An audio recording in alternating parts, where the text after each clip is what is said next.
Halo, selamat datang pada video kali ini.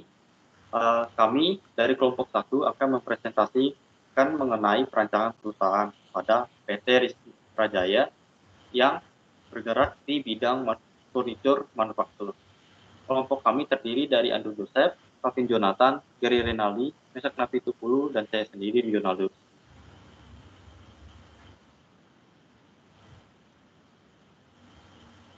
Untuk ide usaha ini bermula dari perkembangan industri yang semakin maju, di mana furnitur sofa sendiri semakin hari semakin tinggi daya beli masyarakatnya.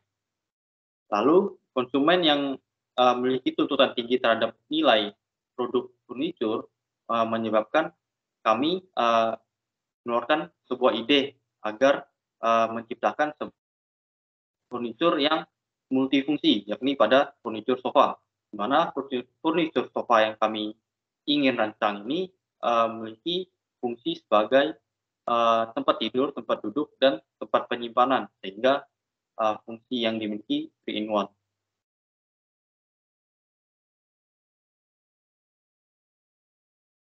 Berikut untuk project promotor kami yang mungkin bisa dilihat pada video kali ini.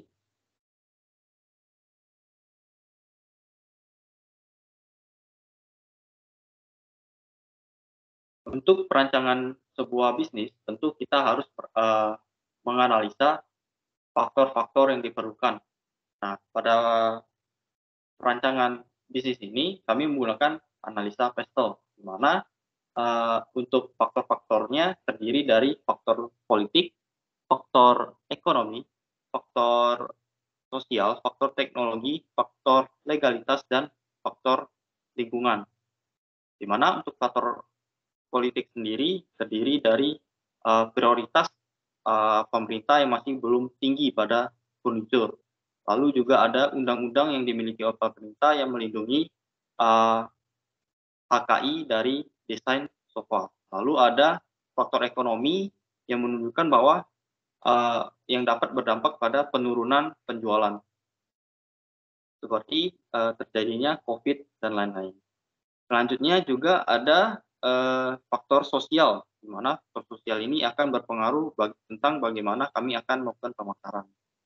Lalu dari faktor teknologi yang di mana untuk sales marketing sendiri kami didukung oleh teknologi Internet of Things. Lalu ada mesin-mesin produksi yang meningkatkan efisiensi produksi dari usaha kami. Lalu ada faktor legalitas yang terdiri dari usaha kami untuk mendapatkan formulir legalitas dari pemerintah, dan faktor environmental atau faktor lingkungan, di mana kami akan menerapkan program sustainability pada proses produksinya.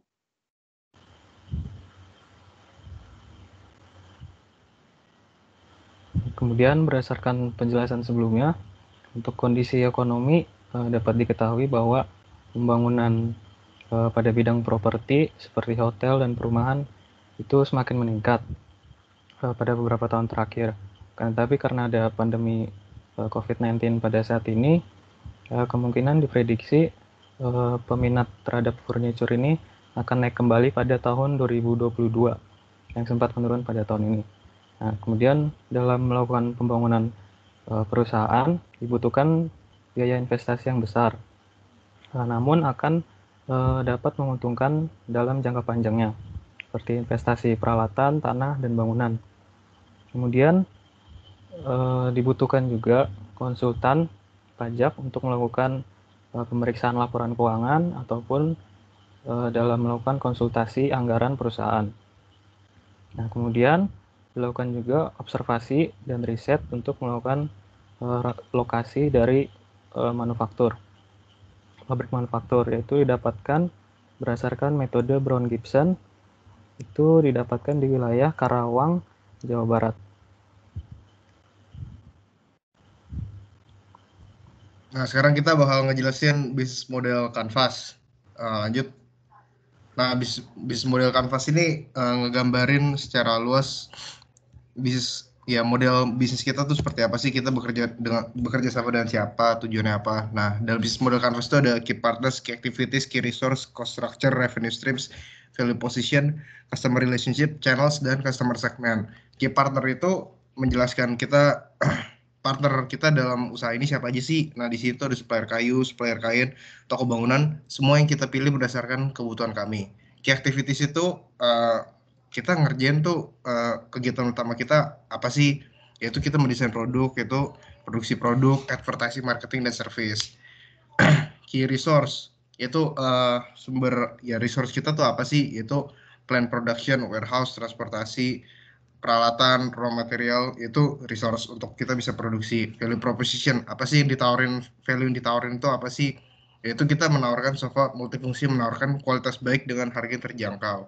Customer relationship, itu relasi dengan customer-nya itu kita gimana caranya? Ya kita ngelakuin supaya ada interaksi, kita ngelakuin dengan cara adanya diskon, ongkos kirim gratis, jadi ada daya tarik gitu. Nah, segmentasi pasar dari bisnis model Canvas kita itu ada yang kita targetin dari real estate, furniture store, furniture distributor, hotel developer. Jadi yang kita incar bukan bisnis to customer tapi masih dalam model bisnis to business. Channelnya gimana, kita pakai website sama pakai media sosial. Cost structure itu yang dikeluarkan biayanya apa aja, yaitu ya biaya karyawan, biaya bahan baku, overhead, distribusi, utilitas, cara kerja, dan biaya kebakaran, biaya overhead.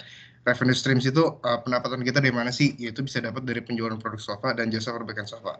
Lanjut. Nah, ini visi misi dan goals dari ini.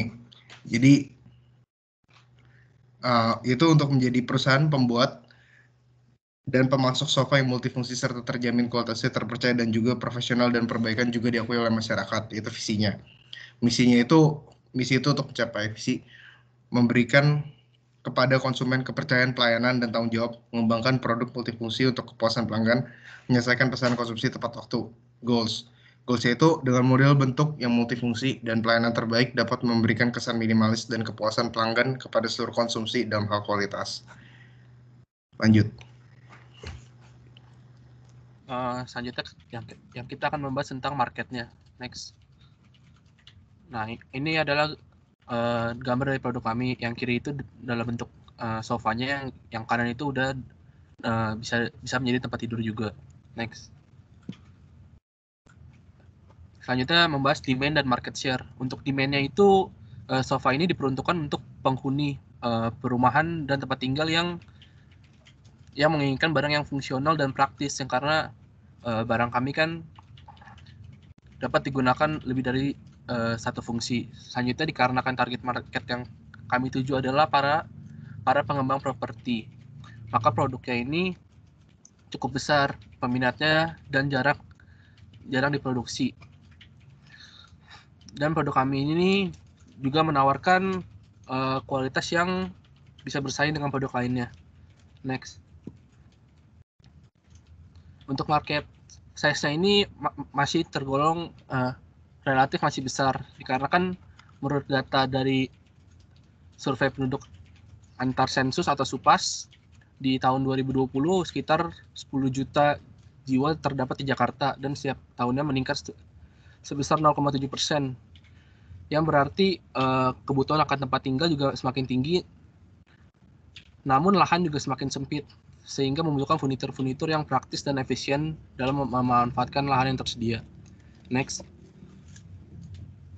Nah, selanjutnya itu target penjualan kami itu di mana aja. Yang pertama itu pengembang properti seperti perhotelan, perumahan, atau apartemen.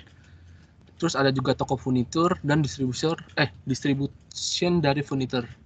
Selanjutnya untuk peramalan untuk estimasi penjualan kami selama 10 tahun itu dapat dilihat sebagai berikut. Di tahun 2022 sekitar 6.240 sampai 10 tahun kemudian di 2031 itu di 7.462 buah. Next. Untuk pemilihan strategi perusahaan kami memakai market mix yang terdiri dari 4 elemen. Yang pertama itu produknya itu produk kami itu sofa multifunction.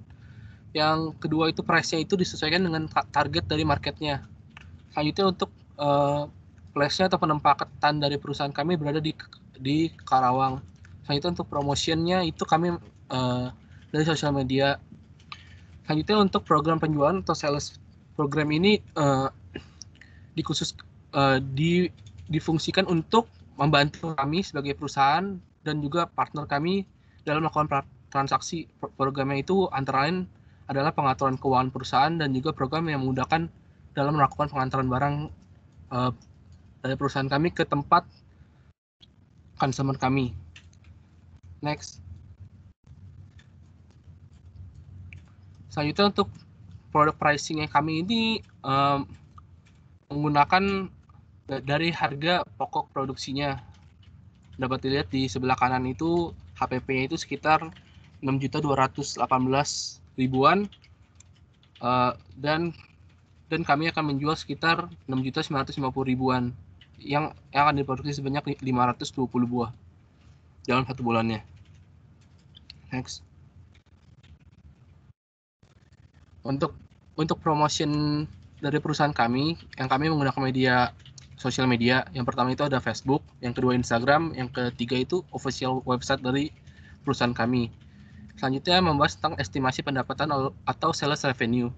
Ini untuk tahun pertama yang kita mengestimasikan sekitar ada 6.240 produk yang akan dijual dengan harga 6.950.000 dan pendapatan di tahun tersebut kurang lebih sekitar 43.368.000. Dan setiap tahunnya itu meningkat sampai tahun ke-10-nya. Next.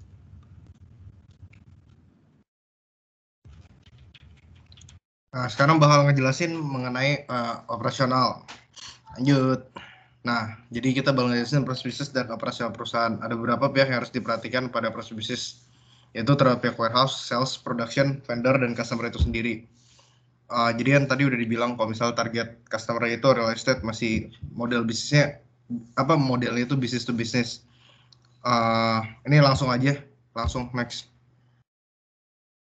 Nah, ini tuh alur proses bisnis dan operasional perusahaannya. Jadi semuanya itu saling terkait. Mulai dari mana itu bebas karena semua ini saling terkait. Contoh misalnya kita mulai dari sales staff. Jadi staff penjualan, mereka melakukan promosi sofa. Terus ada permintaan nggak? Jika tidak ada ya udah promosi. Kalau ada ya berarti lanjut ke konfirmasi pemesanan pembelian, kemudian pendataan pembelian sofa, masuk ke dalam penerimaan pembayaran, memberikan permintaan sofa kepada pihak warehouse. Nah, masuk ke dalam pihak warehouse. Nah, dari pihak warehouse baru ke pengiriman sofa. Nah, dari sales staff itu juga pengaruh ke si sales staff itu juga mempengaruhi target dan peramalan penjualan.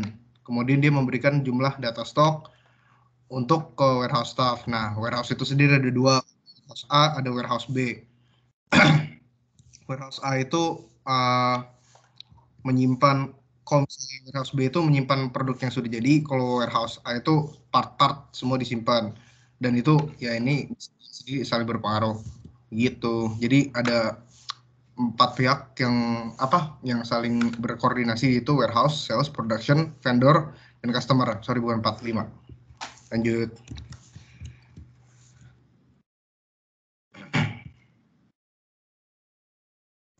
Nah, ini perhitungan jumlah mesin. Berdasarkan perhitungan jumlah mesin yang kita hitung, mesin potong kain yaitu 10, mesin potong kayu 5, mesin bor 10, mesin jahit 14, mesin profil 3, mesin staples 2, mesin amplas 4, mesin spray gun 10, mesin tembak paku 24, dan total ada 82 mesin. Jika mau dilihat perhitungan yang lebih detail bisa dilihat langsung dalam file Excel.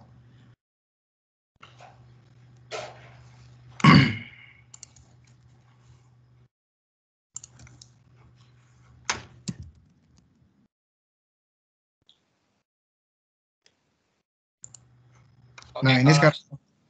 Oke, Gary, silakan. Selanjutnya karakteristik bahan mentah pembantu utilitas. Jadi karakter bahan ini tuh pemasukan bahan apa aja yang kita buat, dari itu terbuat dari kayu dan juga menggunakan sistem pegas untuk menahan daya tekan dari dudukan sofa itu sendiri. Lalu bahan mentahnya itu dari 2, yaitu kayu dan kain. Dan juga ada bahan pembantu seperti staples, pegas, paku, sekrup, karet, penahan kaki sofa, dan lain-lain. Lalu untuk menggunakan itu semua terdapat utilitas seperti air, listrik, telepon, dan internet. Lanjut. Untuk peralatan khusus itu terdapat manufaktur sendiri, ada yang tadi yang disebutkan oleh teman saya, itu aja mesin potong kain, potong kayu, bor, jahit, profil, staples, dan lain-lainnya. Lalu juga ada peralatan pembantu seperti hand pallet dan forklift itu sendiri. Dan juga ada suku cadang atau spare part untuk penggantiannya kalau ada maintenance, jadi ada brake dan hidrolik pada forklift itu sendiri, roda pada hand pallet, dan juga electrical dan aksesoris yang lainnya. Lanjut. Ini untuk supply programnya, jadi kita tidak mendapatkan itu supply dari mana aja. Seperti contohnya dari bahan baku, kita mencari ada dari OLX dan Shopee juga. Itu juga ada mesin-mesin maupun juga bahan pembantu yang lainnya. Lanjut. Lalu ini ada estimasi biaya tahunan, di mana kita bakal nge-break apa saja biaya-biaya yang kita gunakan selama setahun itu. Mulai dari biaya untuk sewa pembangunan 10 tahun itu sendiri, terus biaya juga biaya instalasi air, hingga ke bahan dan peralatan seperti kayu, kain, dan hingga mesin tembak paku, mesin spray. Lalu itu totalnya sebesar 4.898.000.000. Lalu juga di sini ada estimasi biaya operasional, yaitu berikut selama 10 tahun, ada biaya air, listrik, telepon, hingga internet. Lanjut. Oke, ini location, Mesak. Ya, oke. Kemudian kita masuk ke pembahasan penentuan lokasi pabrik. Jadi pada dasarnya itu dalam menentukan lokasi pabrik itu digunakan 2 metode. Yaitu yang pertama ada metode weight rating dan metode Brown-Gibson. Metode weight rating itu berfokus pada faktor subjektif saja, yaitu ada kriteria, weights, rating, dan scores. Nah, kemudian metode Brown-Gibson adalah metode mempertimbangkan faktor kuantitatif dan kualitatif. Nah, alternatif lokasi yang dipilih itu ada di Karawang, Bekasi, dan Tangerang, karena daerah tersebut merupakan kawasan industri dan untuk pembangunan pabrik.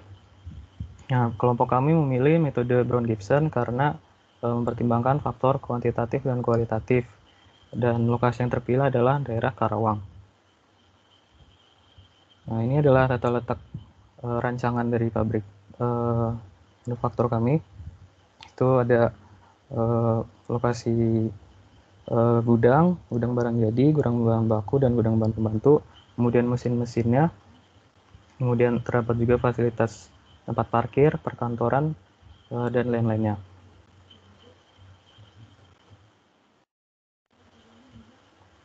Ya, ini selanjutnya bakal ngebahas tentang teknologi.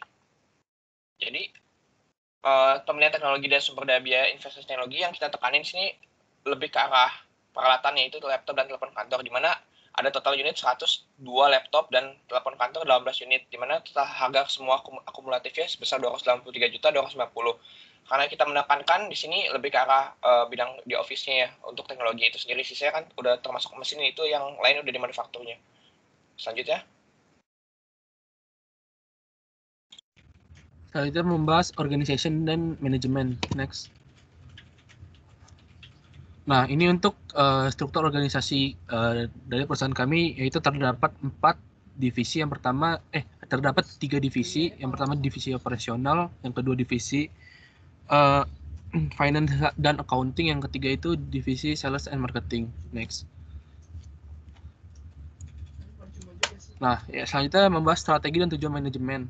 Yang pertama itu strategi yang ada di perusahaan ini, yang kami akan membahas dengan bagian sales dan marketing, yaitu dengan melakukan pembahasan mengenai kerjasama dengan para pengembang properti dan juga toko furniture serta furniture distribution dalam menyediakan produk kami.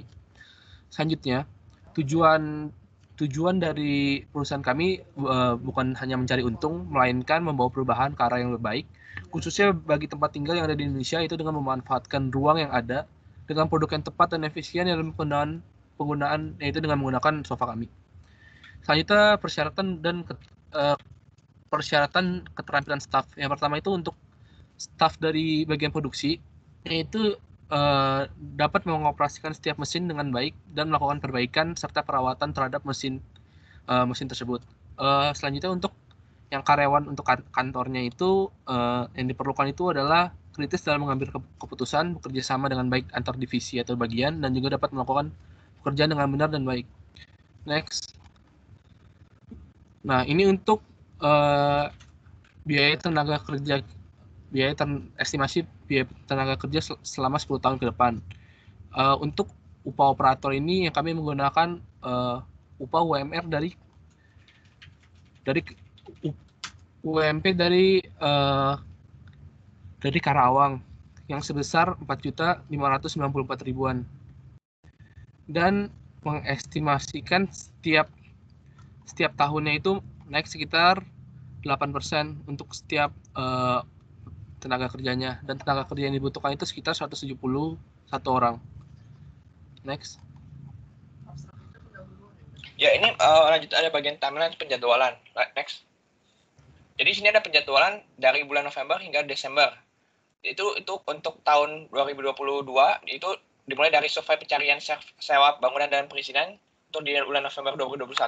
Di Desember 2021 itu menentukan lokasinya PT Rizky Putrajaya di mana, lalu bakal lanjut hingga 2022 itu di sampai bagian Desember, yaitu untuk melakukan persiapan tahap akhir atau kita bilang eksekusi. Lanjut.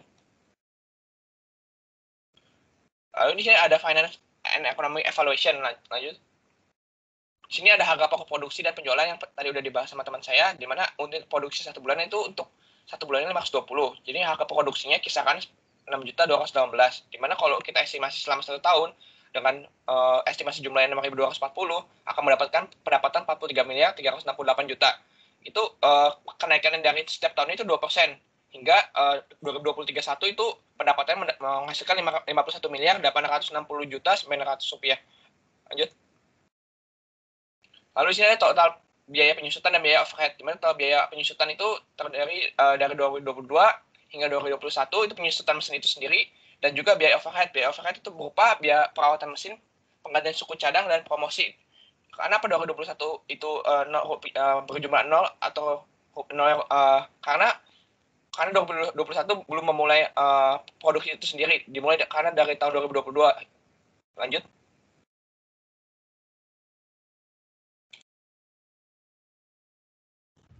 Selanjutnya membahas tentang income statement. Ini salah satu contoh income statement kita di tahun 2022. Yang pertama itu ada sales revenue, itu pendapatan kita di tahun 2022 sebesar sekian. Untuk cost of goods sold itu biaya yang kita keluarkan selama di tahun 2022 itu sebesar segini, dan mendapatkan gross profit itu sekitar 4 miliaran dengan dikurangi dengan biaya depresiasi mesinnya sekitar 8 juta, dan kami akan membayar angsuran bunga bank sebesar 22% setiap tahunnya yang sekitar 500 jutaan, dan didapatkan operating cost-nya itu sekitar 3,8 miliar dengan beban gaji pada tahun tersebut sekitar 1 miliaran. Didapatkan net profit di tahun tersebut sekitar 2,4 miliar untuk di tahun 2022. Next. Selanjutnya untuk yang cash flow ini yang kami mendapatkan di tahun terakhir di 2031 itu net present value-nya sekitar 5,2 miliar dengan IRR 24% yang lebih besar daripada MIRR yang dapat diasumsikan bahwa perusahaan kami layak. Hal itu untuk payback period itu didapatkan 3,7 yang dapat diartikan bahwa pengembalian modalnya itu didapatkan di tahun sekitar tahun ketiga. Next. Nah, sekarang kita masuk ke dalam perhitungan BP dan RC.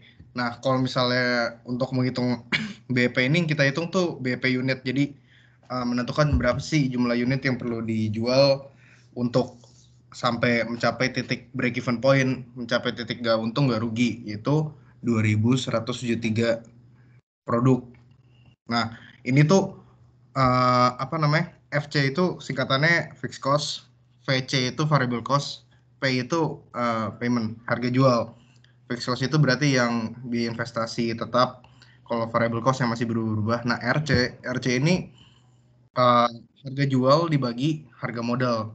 Kalau di atas 1, nah itu berarti menguntungkan, begitu. Lanjut. Sekian dari kelompok 1. Terima kasih Pak Marcel atas seluruh bimbingannya selama semester.